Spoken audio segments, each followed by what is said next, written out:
বর্তমানে দেশে সিন্ডিকেটের কোনো কার্যকারিতা নেই এমন দাবি বাণিজ্য প্রতিমন্ত্রী আহসানুল ইসলাম টিটুর।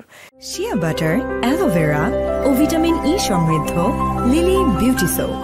তিনি বলেছেন, নিত্যপণ্যের মজুদ বা দাম বৃদ্ধির মাধ্যমে কেউ বাজার অস্থিতিশীল করার চেষ্টা করলে কঠোর ব্যবস্থা নেওয়া হবে।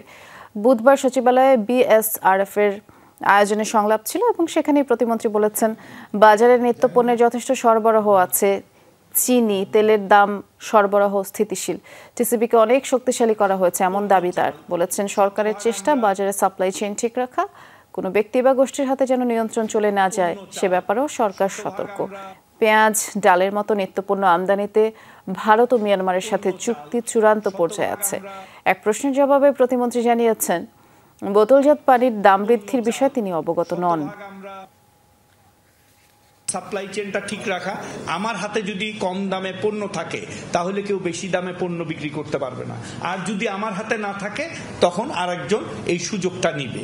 যদি কেউ মজুতদারি করতে চায় বা কেউ প্রাইসটাকে যৌক্তিক পর্যায়ের বাইরে বাড়াতে চায়, অবশ্যই তাদের বিরুদ্ধে আমরা ব্যবস্থা নেওয়ার জন্য আমরা একটুও কার্পণ্য করব না।